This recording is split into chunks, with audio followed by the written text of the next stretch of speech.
ऑप्टिक्समधील आपल्याला डिस्पर्शन हा पार्ट पाहायचा आहे. डिस्पर्शन इथं समजा आपण हा प्रिझम घेतलेला आहे. प्रिझम घेतल्यानंतर या ठिकाणी प्रिझमला किती सरफेस असणार आहेत बघा, 3 सरफेस आहेत. या ठिकाणी हा जो प्रिझम आहे हा ट्रान्सपरंट मीडियम आहे. हा फर्स्ट रिफ्रॅक्टिंग सरफेस आहे. हा काय फर्स्ट रिफ्रॅक्टिंग सरफेस, हा सेकंड रिफ्रॅक्टिंग सरफेस. याला आपण काय म्हणतो, बेस म्हणतो. This called as base of the prism. हा फर्स्ट रिफ्रॅक्टिंग सरफेस, हा सेकंड रिफ्रॅक्टिंग सरफेस आणि हा काय बेस असणार आहे. आणि इथला जो अँगल आहे याला आपण काय म्हणतो, refracting angle of the prism. Refracting angle किती, या ठिकाणी याला सिम्बॉल काय, कॅपिटल ए इथं दाखवलं बघा. इथे ठिकाणी काय दाखवलं, कॅपिटल ए. हा पहिला रिफ्रॅक्टिंग सरफेस, हा दुसरा रिफ्रॅक्टिंग सरफेस, दोन्हीमधला अँगल जो आहे त्याला आपण काय म्हणतो, रिफ्रॅक्टिंग अँगल ए. सिम्बॉल काय, कॅपिटल ए. समजा हा जो प्रिझम आहे ह्या प्रिझमचा आपण असा उभा काप घेतला, असा उभा काप घेतला तर त्याला आपण काय म्हणतो, principal section of the prism. असा याचा उभा काप घेतला तर त्याला आपण काय म्हणतो, principal section of the prism. इथे दाखवले असं principal section of the prism. ठीक आहे. मग आता अशा या ठिकाणी प्रिझमवर आपण व्हाईट लाईट पाठवलं आहे. या ठिकाणी प्रिझमवर व्हाईट लाईट पाठवलं आहे. ट्रान्सपरंट मीडियमवर व्हाईट लाईट पाठवल्यानंतर या ठिकाणी ह्या व्हाईट लाईटचं वेगवेगळ्या प्रिझममधून पाठवल्यानंतर वेगवेगळ्या रंगामध्ये त्याचं काय होतं, स्प्लिटिंग होतं. आणि ह्या स्प्लिटिंगलाच आपण काय म्हणतो, dispersion of light. This called as dispersion of light. म्हणजे इथं कोणते कलर असणार आहेत, हा व्हाईट लाईट ज्या रंगाने मिळून त्या रंगाचंच या ठिकाणी स्प्लिटिंग होतं. नवीन रंग इतर ठिकाणी उत्पत्ती होत नाही. म्हणजे इथं ज्या रंगाने मिळून तयार झालं त्या रंगामध्येच काय होतं, स्प्लिटिंग होतं. त्याला आपण काय म्हणतो, कॉन्स्टिट्युएंट कलर्स. दी स्प्लिटिंग म्हणजे काय, सेपरेशन होणे, विभागणी होणे. Splitting up of white light, splitting up of white light into its constituent colours when passes through the prism is called as dispersion of light. त्याला आपण काय म्हणतो, डिस्पर्शन ऑफ लाईट. म्हणजे प्रकाशाचं अपस्करण होतं. आता या ठिकाणी हे वेगळे कोणते कलर आहेत बा. या ठिकाणी बाहेरच्या इकडं रेड कलर आहे, इकडं व्हायलेट कलर आहे, इन बिटवीन कसं येलो कलर. म्हणजे त्या ठिकाणी बाकीचे ते कलर त्याच्यामध्ये असणार आहेत. म्हणजे या ठिकाणी सर्वात डेविएशन कोणाचं कमी असणार आहे, रेडचं डेविएशन कमी असणार आहे. डेविएशन याचा काय, म्हणजे इथला जो अँगल, प्रकाश किरण आपण या दिशेला असा पाठवला होता. प्रकाश किरणाची मूळची दिशा इकडे आहे. म्हणजे हा प्रिझम नसता तर प्रकाश किरण असं गेला असता. पण प्रिझम काय झालं आहे, काही कलर इकडे आलेत, काही कलर इकडे आलेत, काही कलर इकडे आलेले आहेत. म्हणजे प्रत्येकाचं डेविएशन आपण काय म्हणतो, इथून मूळच्या कलरपासून इथं ज्या प्रकाश किरण ज्या मार्गाने त्याला आपण काय म्हणतो, डेविएशन. ठीक आहे. डेविएशन इथं दाखवलं बा.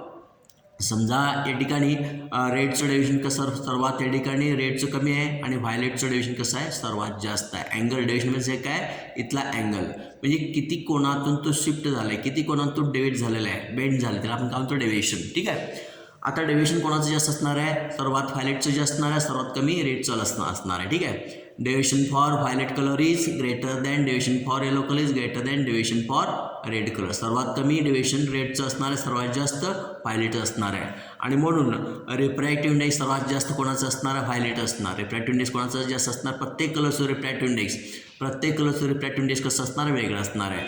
व्हायलेटचं रिफ्रॅक्टिव्ह इंडेक्स सर्वात जास्त असणार आहे आणि रेडचं सर्वात रिफ्रॅक्टिव्ह इंडेक्स कमी असणार आहे. आता प्रत्येक प्रकाश किरणाचं या ठिकाणी स्पीड वेगळं असणार आहे आणि तरंगलांबीसुद्धा वेगळं असणार आहे. रेडचं या ठिकाणी रेडचं वेव्हलेंथ सर्वात जास्त असणार आहे, रेडचं वेव्हलेंथ सर्वात जास्त असणार आहे आणि व्हायलेटचं या ठिकाणी वेव्हलेंथ सर्वात कमी असणार आहे. आणि त्यामुळं speed of red light is greater, म्हणजे सर्वात स्पीड जास्त कोणाचं असणार, रेडचं असणार आहे आणि सर्वात स्पीड कोणाचं कमी असणार आहे, व्हायलेटचं असणार आहे. ठीक आहे. म्हणजे अशा पद्धतीने आपल्याला त्या ठिकाणी speed, wavelength, deviation, refractive index या ठिकाणी वेगळ्या रंगाचं आपण पाहिलं. ठीक आहे. आता आपण delta is equal to A into n-1 हा आपण डेरिवेशन नंतर पाहणार आहेत, पण आपल्याला इथे लागणार आहे म्हणून आपण घेतला आहे delta is equal to A into n-1. आता डेल्टा म्हणजे काय, समजा हे व्हाईट लाईट आहे, आपण सिंगल प्रकाश किरण पाठवला त्याला आपण काय म्हणतो, मोनोक्रोमॅटिक लाईट. दिस कॉल्ड ॲज मोनोक्रोमॅटिक. म्हणजे त्या ठिकाणी सिंगल वेव्हलेंथ आहे, इथं मात्र सिंगल वेव्हलेंथ नाही, व्हाईट लाईट आहे. ठीक आहे. वेगळ्या रंगामध्ये या ठिकाणी विभागणी झाली आहे. हा व्हाईट लाईट हा इथं मात्र मोनोक्रोमॅटिक घेतला आहे, त्या ठिकाणी एकच रंग आहे. असा प्रकाश किरण पाठवला तर ते त्या ठिकाणी इथं पहिल्या रिफ्रॅक्टिंग सरफेसला इथं एकदा रिफ्रॅक्शन होतं, परत इथं एकदा रिफ्रॅक्शन होतं, 2 वेळा रिफ्रॅक्शन झालं, इथं एकदा रिफ्रॅक्शन झालं, इथं एकदा रिफ्रॅक्शन झालं आणि शेवटी प्रकाश किरण तो या मार्गे तो बाहेर जाणार आहे. म्हणजे या ठिकाणी पहिला त्या ठिकाणी नॉर्मल काढला, हा नॉर्मल आणि इन्स्टंट लाईट रेच्यामधला अँगल त्याला आपण काय म्हणतो, angle of incidence. Angle made by incident light ray with normal is called as angle of incidence. आता या ठिकाणी इतर ठिकाणी हा रिफ्रॅक्टेड लाईट रे असा गेला आहे, हा नॉर्मल आपण काढलेला आहे रिफ्रॅक्टेड लाईट रे, आणि इथला जो अँगल आहे ह्या अँगल आपण काय म्हणतो अँगल ऑफ रिफ्रॅक्शन. इथं पहिल्यांदा घडलेलं म्हणून याला R1 म्हणतो, आणि तर नंतर दुसऱ्या वेळी घडले म्हणून याला आपण काय म्हणतो R2 असं म्हणतो. ठीक आहे. आणि मग परत इथं नॉर्मल आणि प्रकाश किरण सर्वात शेवटी इथं असं गेलं, त्याला आपण काय म्हणतो निर्गत किरण, इमर्जंट लाईट रे. दिस कॉल्ड ॲज इमर्जंट लाईट रे. प्रकाश किरणाची मूळची दिशा आणि प्रकाश किरणाची शेवटची दिशा किंवा निर्गत किरणाची दिशा या दोन्हीमध्ये जो कोड आहे त्याला आपण काय म्हणतो अँगल ऑफ डेव्हिएशन डेल्टा. त्याला आपण काय म्हणतो angle of deviation delta. Angle made bye emergent light ray. Angle made by emergent light ray with the direction of incident light ray is called as angle of deviation. त्याला आपण काय म्हणतो deviation असतो. प्रकाश किरणाची मूळची दिशा आणि निर्गत किरणाची दिशा या दोन्हीमधील जो कोन आहे या कोनाला आपण काय म्हणतो अँगल ऑफ डेव्हिएशन डेल्टा असं म्हणतो. ठीक आहे. मग आता इथं अँगल ऑफ डेव्हिएशन झालं. आता हा delta is equal to A into N minus one. Delta is equal to A into N minus one. Derivation आपण पाहणार आहे, पण आता आपल्याला लागणार आहे A. Delta is equal to A into N minus one. आता बघा या ठिकाणी ए म्हणजे काय, इथं मग सांगितलं ह्याला आपण काय म्हणतो refracting angle of the prism. Refracting angle. N म्हणजे काय, मग या ठिकाणी रिफ्रॅक्टिव्ह इंडेक्स. एन म्हणजे refractive index of this material N minus one. या ठिकाणी ए कॉन्स्टंट असणार आहे, म्हणजे या ठिकाणी डेल्टा या ठिकाणी रिफ्रॅक्टिव्ह इंडेक्स बदलला तर डेल्टा या ठिकाणी बदलतो. आता बघा प्रत्येक कलरचं रेड, व्हायलेट, येलो कलरचं बघा. आता सुद्धा रेड कलरसाठी ही डेरिवेशन जी आहे किंवा हा फॉर्म्युला रेड कलरसाठी काय होणार ते लिहिले बा. रेड कलरसाठी काय delta R is equal to A into N R minus one. Delta R derivation for red colour is equal to A हा कॉन्स्टंट असणार आहे. हा त्या ठिकाणी प्रिझम या ठिकाणी अँगल वाढणार पण कमी कॉन्स्टंट राहणार, एक कॉन्स्टंट आहे. आता इथं मात्र डेल्टा म्हणजे इथं डेल्टा म्हणजे काय, हा डेव्हिएशन कोणावर अवलंबून असणार आहे, ह्या इथं जो लाईट आहे त्याच्या रिफ्रॅक्टिव्ह इंडेक्सवर अवलंबून असणार आहे. म्हणजे रिफ्रॅक्टिव्ह इंडेक्स एनआर म्हणजे काय refractive index for red colour. आता हे रेड कलरचं डेव्हिएशन आहे delta is equal to A into N R minus one. जर येलो कलर घेतला तर हेच इक्वेशन येलोसाठी काय होणार बा delta Y is equal to A into N Y minus one. Delta म्हणजे काय डेव्हिएशन फॉर येलो कलर, आणि ए म्हणजे काय refracting angle of the prism. ठीक आहे. आणि एन वाय म्हणजे काय refractive index for yellow colour. आता व्हायलेट कलरसाठी काय होणार बा, व्हायलेट कलरसाठी delta V is equal to A into N V minus one. Delta V म्हणजे काय व्हायलेट कलरचं डेव्हिएशन, आणि ए म्हणजे काय रिफ्रॅक्टिंग अँगल, आणि एन व्ही म्हणजे काय या ठिकाणी refractive index of violet colour, refractive index for violet colour. म्हणजे अशा पद्धतीनं वेगवेगळ्या रंगासाठी आपल्या फक्त मेन 3 कलर घेतले, बाकीचे त्या ठिकाणी स्टार्टिंग कलर किंवा आतला कलर हा बाहेरचा कलर आणि मधला कलर एवढे बाकीचं आपण इथं घेतलेलं नाही. म्हणजे सिमिलर बाकीच्या कलरसाठी आपण घेता येईल. ठीक आहे. आता मग या ठिकाणी अँग्युलर डिस्पर्शन पाहायचं आहे. अँग्युलर डिस्पर्शन म्हणजे काय, आता इथं ठिकाणी बा सर्वात इथं ठिकाणी प्रकाश किरणाची मूळची दिशा जर प्रिझम नसता तर प्रकाश किरण या मार्गे असा गेला असता, पण इथे या ठिकाणी प्रिझम असल्यामुळं या ठिकाणी रेड कलर म्हणजे असा गेला असता, पण या ठिकाणी प्रिझम असल्यामुळे या ठिकाणी रेड कलर असं जाणार, येलो कलर असं जाणार या ठिकाणी, आणि व्हायलेट कलर हे असं जाणार. ठीक आहे. म्हणजे सर्वात डेव्हिएशन कोणाचं कमी आहे, रेड कलरचं डेव्हिएशन कमी आहे, सर्वात कमी रेड कलरचं कमी आहे. आणि सर्वात डेव्हिएशन कोणाचं जास्त आहे, डेव्हिएशन म्हणजे काय इथला अँगल, डेव्हिएशन कोणाचं जास्त आहे व्हायलेट कलरचं डेव्हिएशन जास्त आहे. हा आता समजा हा पहिला 30 डिग्रीचा आहे, हा दुसरा 40 डिग्रीचा आहे, आणि तिसरा 50 डिग्री. 30, 40, 50 असं असेल तर ह्या दोन्हीमधील फरक किती असणार, रेड आणि व्हायलेटमधील फरक किती असणार आहे 30 डिग्री आणि 50 डिग्री. 50+30 म्हणजे काय 20 डिग्री. रेड आणि व्हायलेटमधील फरक किती येणार आहे सेपरेशन 20 डिग्री. त्याला आपण काय म्हणतो, ह्या सेपरेशनला आपण काय म्हणतो अँग्युलर डिस्पर्शन. अँग्युलर डिस्पर्शन म्हणजे काय अँग्युलर सेपरेशन. हे अँग्युलर डिस्पर्शन म्हणजे काय angular separation between two extreme colours in dispersed beam is called as angular dispersion. म्हणजे डिस्पर्शन बीममध्ये बाह्य कलर्सचे जे 2 कलर्स आहेत त्या दोन्हीमधील जो फरक आहे अँगलमधील फरक, त्या अँगलमधील फरकाला आपण काय म्हणतो angular dispersion. The angular separation between 2 extreme colours in dispersed beam is called as angular dispersion. म्हणजे डेल्टा व्ही जास्त असणार, डेल्टा आर कमी असणार. डेल्टा व्हीमधून डेल्टा आर म्हणजे 50 असेल, हे 30 असेल, दोन्हीमधला फरक किती 20. हे 50 हे 30 दोन्हीमधला फरक किती 20. त्याला आपण काय म्हणतो अँग्युलर डिस्पर्शन. आता डिस्पर्सिव्ह पॉवर. आता या ठिकाणी हा प्रकाश किरण इथं हे प्रकाशकिरण काय वेगवेगळ्या रंगाचे प्रकाशकिरण वेगवेगळ्या मार्गाने जाणार आहेत, पण हे कशावर अवलंबून आहे, ह्या प्रिझमच्या या ठिकाणी डिस्पर्सिव्ह पॉवरवर अवलंबून आहे. आपल्या डिस्पर्सिव्ह पॉवर म्हणजे काय पाहायचं बा, इथे या ठिकाणी त्याला डिस्पर्सिव्ह पॉवरला इथं omega is equal to delta V minus delta R upon delta M.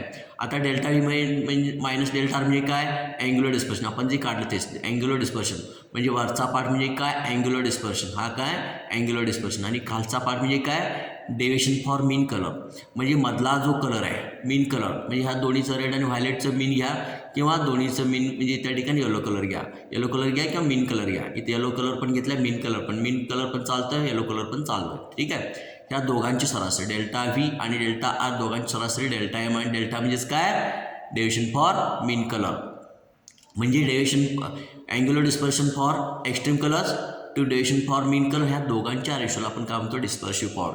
डिस्पर्सिव्ह power is the ratio of angular dispersion for extreme colours. Ratio म्हणजे गुणोत्तर. The ratio of angular dispersion for extreme colours to deviation for mean colour. This ratio is called as dispersive power of the prism. Dispersive power आपण म्हणतो म्हणजे हा पहिला formula. हे मीन कलरच्या मध्ये आपल्याला जर येलो कलर जर माहीत असेल तर या ठिकाणी या दोन्हीमधील रेशिओ, या दोन्हीचा रेशिओ सुद्धा अँग्युलर डिस्पर्शन. ठीक आहे, म्हणजे अँग्युलर डिस्पर्शन. आता बघा या ठिकाणी हा जो अँगल आहे इथं या ठिकाणी मोनोक्रोमॅटिक लाईट आहे. हे मोनोक्रोमॅटिक लाईट घेतल्यामुळे इथं प्रकाशकिरण इथं आपल्याला एकच मिळणार आहे. इथं जर या ठिकाणी व्हाईट लाईट गेलं तर इथं वेगळ्या रंगामध्ये आपण विभागणी होणार. ठीक आहे. मग आता इथं ठिकाणी आपल्याला इथं हा जो अँगल ऑफ इन्सिडन्स बदलला, हे जर अँगल ऑफ इन्सिडन्स बदलला तर इथं R1 बदलणार, R2 बदलणार, ई बदलणार, डेल्टा बदलणार. म्हणजे प्रत्येक वेळी हे आय जर बदललं सगळ्या क्वांटिटी सगळे अँगल काय होत जाणार आहे, बदलत जाणार आहे. आपण या ठिकाणी बघा इकडं ग्राफ काढला, इकडं डेल्टा. आता प्रत्येक वेळी इथं 30, 35 या ठिकाणी अँगल एकदा 30 ठेवल्यानंतर 30 ठेवला, आपण बाकीचा पार्ट पाहिला, ई पाहिला, डेल्टा पाहिला. ठीक आहे. 40, 45, 50, 55 असं आपण बदलत गेलो तर या ठिकाणी डेल्टाची जी किंमत आहे ही डेल्टाची किंमतसुद्धा काय होते, बदलत जाते. मग डेल्टाची किंमत कशी बदलते बा, या ठिकाणी इथं सुरुवातीला अँगल ऑफ इन्सिडन्स कमी आहे. अँगल ऑफ इन्सिडन्स कमी असताना डेल्टा मात्र जास्त असणार आहे. नंतर अँगल ऑफ इन्सिडन्स वाढवला तर डेल्टाची किंमत आहे त्यापेक्षा कमी होते. आणि परत अँगल ऑफ इन्सिडन्स जर वाढवला तर परत डेल्टाची किंमत काय होते, कमी होते. आणि परत त्याच्यानंतर अँगल ऑफ इन्सिडन्स वाढवला तर डेल्टाची किंमत काय होते आणि परत वाढते. आणि परत अँगल ऑफ इन्सिडन्स जर या ठिकाणी वाढवला तर परत डेल्टा काय होतो, वाढतो. म्हणजे त्या ठिकाणी लिनियर नाही. कसं आहे, सुरुवातीला डेल्टा जास्त असणार आहे, कमी होणार आणि परत वाढणार आहे. म्हणजे ठराविक किमतीला एक ठराविक अशी कंडिशन असणार आहे की ते डेल्टा कसं असणार, मिनिमम असणार. डेल्टाची किंमत सर्वात लोएस्ट असणार. त्या सर्वात लोएस्ट किमतीला आपण काय म्हणतो, angle of minimum deviation. This angle is called आहे. इथं डेल्टा घेतलं, इकडं आय घेतलं, ह्याचा ग्राफ काढला तर हा ग्राफ असा मिळणार आहे. इथं आपण असं पॅरलल लाईन काढल्यानंतर एका बिंदूमध्ये छेद असं लंब टाकला आणि इकडे लंब टाकला तर इथं काय मिळालं, त्याला आपण काय म्हणतो, delta M, angle of minimum deviation. The minimum value of deviation is called as angle of minimum deviation. म्हणजे इथं एकच असं मिळणार आहे की त्या ठिकाणी अँगल ऑफ मिनिमम डेविएशन एकच व्हॅल्यू असणार आहे. आणि त्या किमतीला आय आणि ईच्या दोन्ही किमती, इथं आय जितकं असेल, इथं 35 असेल तर 35 असणार, इथं 40 असेल तर 40 असेल. हे दोन्ही व्हॅल्यू सारख्या असतील, ह्या आय आणि ईच्या व्हॅल्यू सारख्या असतील तर डेल्टाची किंमत कशाबरोबर असणार, डेल्टा एम बरोबर असणार आहे. ठीक आहे. म्हणजे अशा पद्धतीनं angle of minimum deviation, the minimum value of deviation is called as angle of minimum deviation. ठीक आहे. म्हणजे अशा पद्धतीने अँगल ऑफ मिनिमम डेविएशन झालं. या ठिकाणी डिस्पर्शन झालं, splitting up of white light into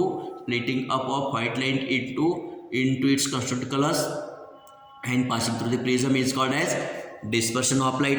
नंतर या ठिकाणी रिफ्रॅक्टिंग अँगल झालेला आहे.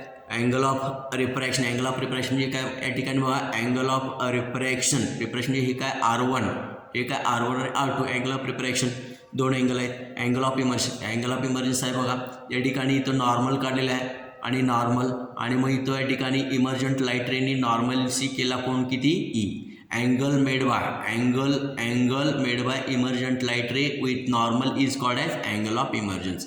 आणि इन्स्टंट लाईट रे म्हणजे काय, अँगल ऑफ या ठिकाणी इन्स्टंट म्हणजे काय, angle made by incident light ray with normal at the point of incidence is called as angle of incidence. ठीक आहे. त्याला आपण काय म्हणतो, अँगल ऑफ इन्सिडन्स. म्हणजे अशा पद्धतीने या ठिकाणी डिस्पर्शन ऑफ लाईट हा पार्ट आपला इथं झाला.